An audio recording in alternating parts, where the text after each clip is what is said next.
Read a book, we are getting smart. Here's a picture, take a look. Here are words, let's start. My Visit to the Dinosaurs by Alakai. Alakai writes many children's books as well. And so she's also one of my author.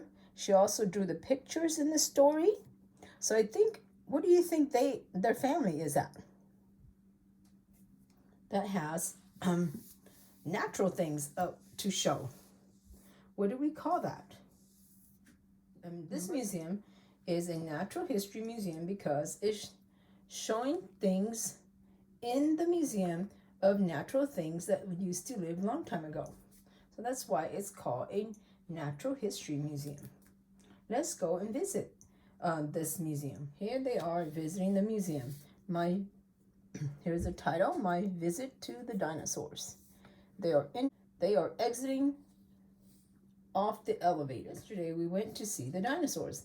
I went with my father and my little sister. We walked down the hall, turned a corner, and there they were, skeletons, real dinosaur skeletons. They were standing in the room bigger than my house. One skeleton was almost as tall as the room. It looked scary. My father told my sister and me to not be afraid. Dinosaurs lived million years ago. No dinosaurs are alive today. Here they are. Wow, isn't that interesting? Ooh, would you love to go to see a dinosaur museum? It says, quiet, please. I would love to go too. Take me. This dinosaur, it has a long neck and a long tail. I think that's a Brachiosaurus. I took a picture of the long dinosaur. Oh, that's the Apatosaurus, the cousin of the Brontosaurus. And then I went over and looked closer. The skeleton was wired together. Heavy rods hold them up. I see that some of the bones were not real. They were made of plaster. What a job it must have been to put this huge puzzle together. How could anybody know where all the pieces fit?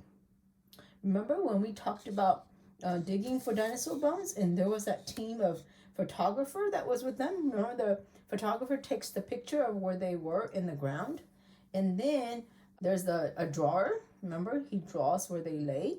So when they come back, the special team puts it together so they know and remember which pieces go where and how they found it in the earth. When dinosaurs died, they were covered with sand and mud. They were buried for millions of years. The sand and the mud turned into rock, and the dinosaurs' bones became fossils. In 1822, the first real dinosaur fossils were found. It was found by accident. After that, many diggers went looking for fossils. They dug in the rocky earth. It was hard to take fossils from the ground. They are often embedded in solid rock. So that means you have to take out like a whole big rock. The diggers found fossil bones of dinosaurs. They found fossil eggs, which dinosaurs had laid in the sandy pit. Look at those eggs right there. And they even found fossils of baby dinosaurs. Aw, there's one right there. A baby Protoceratops. A paleontologist studies the fossils carefully. A paleontologist is a scientist who studies animals and plants of the past. Paleontologists know when dinosaurs lived and were, and they know what most dinosaurs ate. Remember we talked about the teeth? So what do you think this dinosaur ate? Yes, this one is a carnivore. He ate meat only. That's why his teeth are sharp. Some dinosaurs ate meat. Some were carnivores. Most dinosaurs ate plant. They were called herbivores. Apatosaurus was a giant plant eater. This is how it looked when it was alive. Apatosaurus' eyes and nostrils were high on its flat head. It could wade in deep water and still breathe. Wow, he must be super tall too. Look at him. He can go right in the middle of that river and he can still have his head sticking out. That's how big he can be. Brachiosaurus was the heaviest dinosaur of all. Some say it weighed over 100,000 pounds. Brachiosaurus had a nostril on the top of his head. It spent much of its time in swamps, eating tons of soft, mushy plants, but it lays eggs on dry land. So this guy, oh, look at how tall he is. Look at his feet in the river. And his nose are way up here. And guess what? She lays eggs too. I wonder how big her eggs are. This is a Diplodocus. Diplodocus was the longest dinosaur of all. It was about 90 feet long from its tiny head to the tip of its tail. It had a little mouth and just a few teeth. Diplodocus had to eat almost without stopping in order to fill its large body. So they're plant eaters too, so they have to eat a lot, because look at how big their body is. How long this guy's is. Wow, 90 feet long? Is that like 2 buses? Wow. I could be wrong, but it might be about 2 buses put together. Iguanodons was a smaller plant eater. It walked mostly on 2 legs. It has spiked thumbs and a powerful tail to swat its enemy. Iguanodon had hundreds of flat teeth. When one tooth wore out and came out, another grew in its place. Onytosaurus was a duck-billed dinosaur. It was a good swimmer. Its front feet were webbed, and its bill was shaped like a duck's. It had more than 1,000 teeth to crush and grind its food. Wow. Dinosaurs were meat eaters. Meat-eating dinosaurs were fast, fierce hunters. Allosaurus can run on 2 strong hind legs. It has dangerous claws and long pointed teeth. They ate other dinosaurs when they find it. It was not even afraid to attack ones that were twice its size. Wow. So these Allosaurus attack other dinosaurs that are twice their size. Wow. My father, my sister, and I went to another hall and looked at more skeletons. There were so many to see that we had to be in a hurry. Oh, they're going to the Cretaceous Dinosaur Hall. Now that's a different time zone for those dinosaurs. Ornitholithus were small and fierce.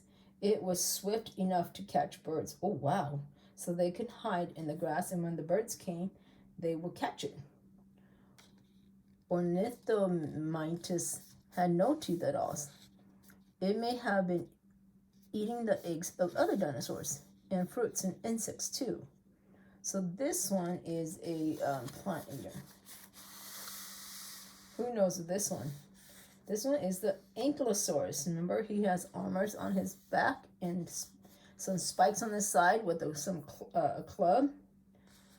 Was an armored dinosaur. It lived on land and ate plants.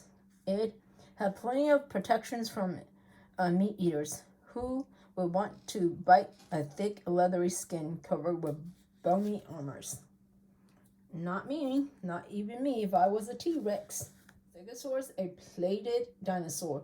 It had big, bony plates down its back. See the little plates? And a dangerous spike at the tail. Its brain was the size of a walnut. Aw, he's got a tiny little brain. I heard that people with tiny little brain and dinosaurs, animals with tiny little brain, are not as smart. So let's find out some more. We saw horned dinosaurs too.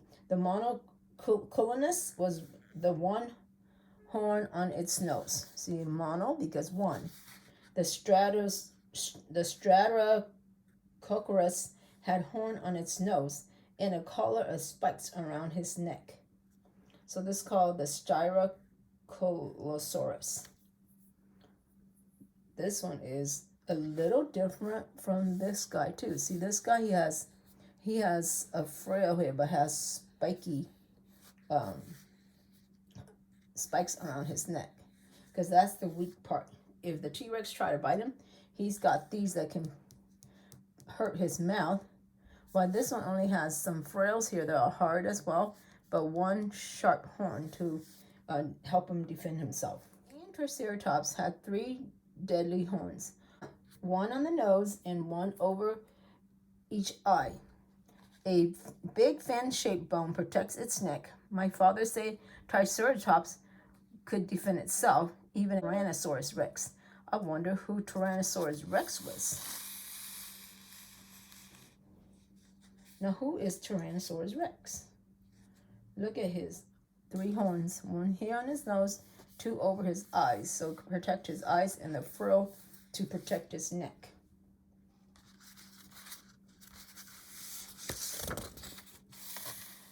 Here is his skeleton. I had to stand far away from the Tyrannosaurus to take its picture. My father and sister looked tiny next to him. I was glad Tyrannosaurus isn't alive anymore. When you go to the museum, you will see what I mean. Wow. So if you ever go to a dinosaur museum, let's see how big they are. Look at how small Daddy and them are. They're only as big as one of his little leg here, huh? Isn't that awesome? So what does a museum have for us to see? Have you ever gone to a natural history museum before? Like this one? Or what kind of other museum have you been to? Let me know. Tell me about your other museums that you visited and what things were in there. Okay? Goodbye. Have a wonderful night.